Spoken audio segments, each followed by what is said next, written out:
Assalamualaikum warahmatullahi wabarakatuh. Jumpa lagi dengan Patri yang ganteng dan baik hati. Ia dalam pelajaran TIK ya. Ini untuk kelas 5 pada halaman 28. Kita lanjutkan yang bagian C ya, bagian C kemarin. Kemarin kita sudah yang bagian AB, sekarang C ya. Nah, cara menjawabnya kita juga bisa dengan mempraktekkan di Microsoft Word-nya ya. Nomor 1, jelaskan langkah-langkah yang diperlukan untuk mengatur margin paragraf. Margin dan paragraf gitu ya. Ada dua sebenarnya, margin dan paragraf. Margin itu mengatur kertas, ya, kertas dan batas kertas. Kemudian paragraf itu mengatur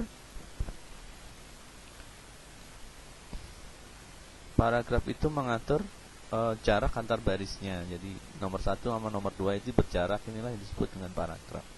Nanti mengatur paragraf. Bagaimana caranya? Ya, itu sebenarnya sama satu. Kita buka dulu ya Microsoft-nya. Kita fungsikan Microsoft. Baik, kita buka Microsoft Word-nya. Bilang bagaimana mengatur margin dan paragraf. Nah, biasanya ini paragraf ada di sini.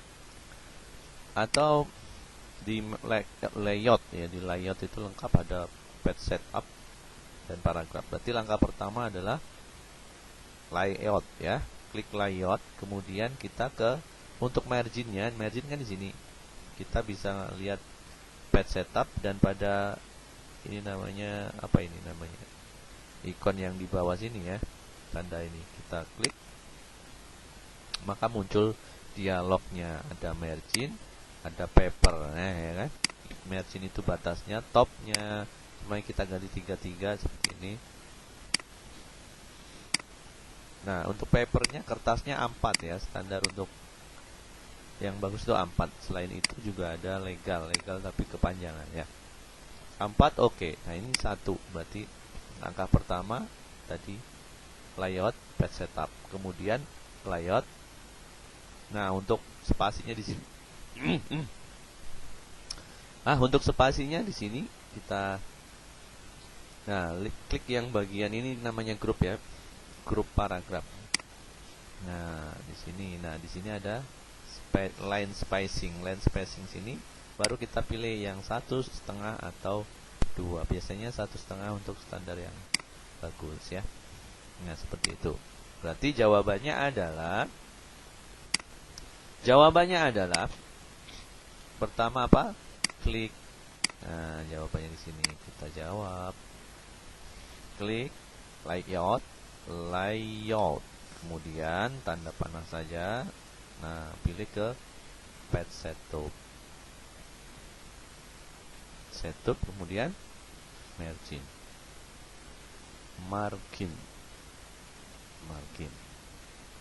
Nah, itu untuk yang marginnya. Untuk paragraf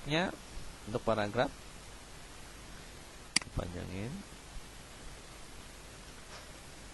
Untuk paragraf berarti klik sama dengan klik layout, kemudian page setup. Nah, marginnya diganti paragraf.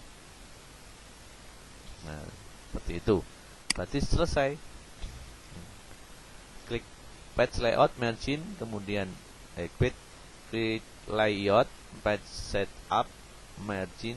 Nah, kemudian klik layout lagi, page setup. Itu kita copy dah. Nah, kita copy. Nah, kita tumpuk semua di sini. Nah, baru dia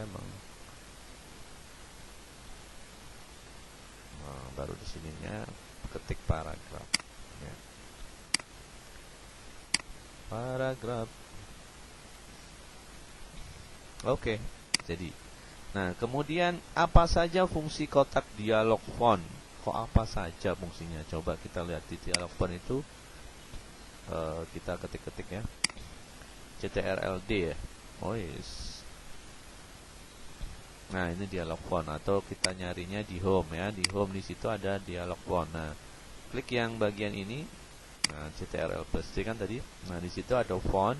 Fungsinya apa ini? Untuk mengatur jenis, mengatur apa tebal dan tidaknya, nih kan, style, font style, size ya, ukuran. Ya, berarti kita bisa menjawab di dalam typon itu ada banyak, di antaranya adalah ya seperti itu. Berarti fungsinya apa saja fungsi kotak dialog font ya. Fungsi kotak dialog font yang pertama, fungsi kotak dialog font adalah untuk mengatur jenis. Oh, ini kurang dipanjangin dulu nih. Jenis huruf, style huruf, style huruf, kemudian ukuran huruf dan lain sebagainya. Itu saja ya, gampang kan? Kemudian jelaskan langkah-langkah mengatur perataan paragraf. Nah, perataan paragraf caranya ya, berarti yang dimaksud paragraf itu adalah nih, kita praktekkan. Kita ngetik apa aja. Nah, ini ngetik tanpa di enter itu namanya paragraf ya. Nih, ngetik tanpa di enter. Nah, setelah titik kemudian enter. Nah, ini namanya satu paragraf. Enteran kedua itu namanya dua paragraf. Apa saja fungsi apa tadi jawab soalnya? Soalnya adalah jelaskan langkah-langkah mengatur perataannya. Nah, ini kalau secara otomatis defaultnya itu adalah nih, ratanya adalah kiri, left ya. Bagaimana mengatur caranya? Di blok dulu. Nah, di blok baru kita maunya apa. Kalau mau di center seperti ini center, kalau mau di kanan seperti ini, rata kanan dan kiri seperti ini ya. Berarti cara menjawabnya adalah jelaskan langkah-langkah mengatur perataan paragraf. Langkah pertama apa? Blok huruf, blok paragraf, blok atau seleksi huruf atau paragraf. Kemudian klik ikon left, center atau right ya, left, center, right atau just TV ya, just TV untuk rata kanan dan kiri ya, tergantung fungsinya untuk rata kanan. Nah, sudah selesai. Yang keempat, bagaimana cara mengaktifkan text box jika kamu ingin menulis dalam tobak. Nah, mengaktifkan text box gampang, kita praktekkan langsung. Klik insert ya, insert nih ya. Nah, biasanya ada di sini text box ada dua. Ada yang di Shapes ini juga namanya text box, atau kalian menggunakan yang text box yang di sini ya. Klik text box, insert text box nih, tinggal pilih bentuknya, yang tengah atau tengah. Tapi saya sarankan untuk menggunakan text box itu pilih yang pakai menggunakan Shapes. Jadi insert, kemudian klik Shapes, klik text box. Nah, di situ lebih fleksibel. Dan kita bisa memilih bentuk-bentuk dari text box itu sendiri. Seandainya saya pingin ini bentuknya yang begini gitu. Nah, ini kan tidak ada tulisan, klik kanan add text. Nah, itu bisa ditulis.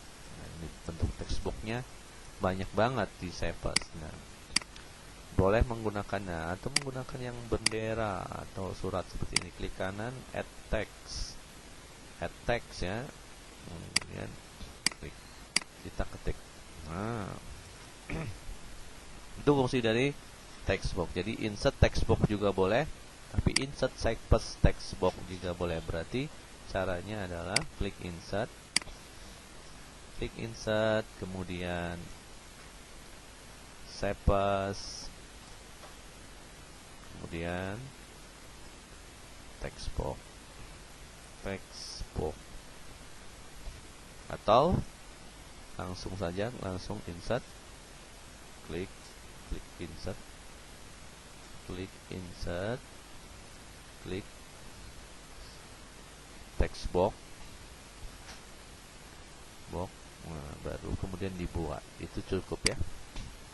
Jika kamu memberi garis bawah pada tulisanmu, ikon apakah yang diaktifkan? Jelaskan cara-cara yang dapat kamu lakukan. Ya tadi ya, menggaris bawah berarti kita menggunakan, ini contoh apa namanya ini,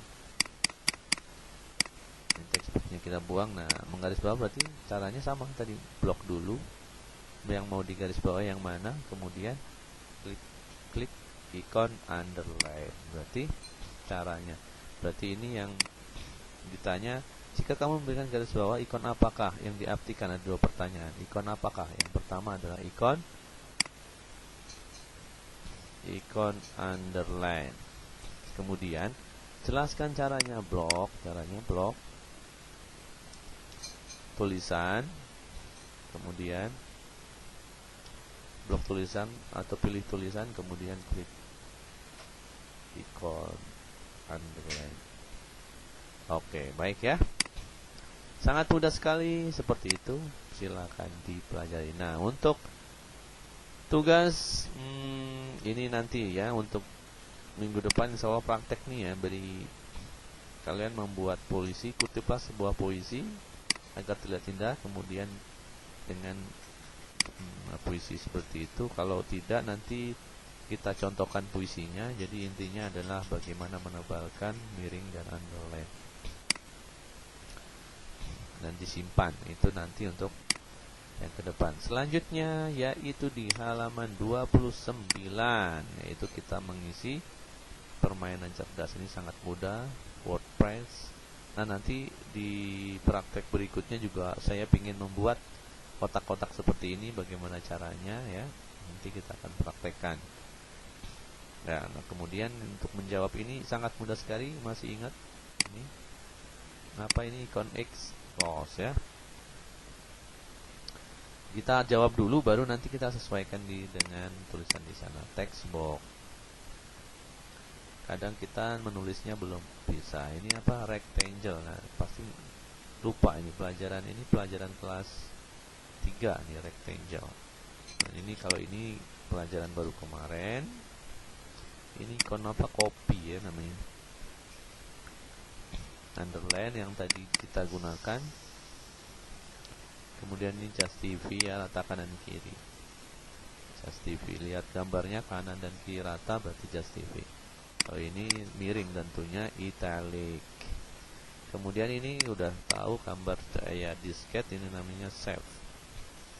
Kemudian ikon ini artinya membuka, berarti ikon open. Ini gunting, tahu kan gunting untuk memotong, cut. Ini table, ini pasti yang belum tahu ya, ini table ya. Ada di sini semua. Kalau ingin menyaksikan di insert, ini ada table ya kan ya, namanya table. Kemudian tadi ini bold, italic ya, italic, underline, semua ada di sini. Baik, gampang sekali. Berarti kita cocokkan apakah isian ini benar. Kita lihat di sini. Nomor 1 ada berapa huruf? 1, 2, 3, 4, 5 huruf. Coba tanda satu namanya close. C-L-O. Di sini O ya. Berarti di sini O. Nah, kita cocokkan dengan yang bawah. Nomor 2 yang bawah, nomor 2 mana ini? Open cocok berarti. Berarti di sini open. Cocok ya. Berarti benar ya. Di sini close. Berarti benar ya. Silahkan diisi sendiri. Sudah dikasih tua minta muda, mau enggak? Sudah dikasih tahu maksudnya ya. Jangan minta tempe ya, karena belum digoreng tempenya. Baik, terima kasih. Sekian, selamat mengerjakan dan nikmatin prosesnya. Wassalamualaikum warahmatullahi wabarakatuh.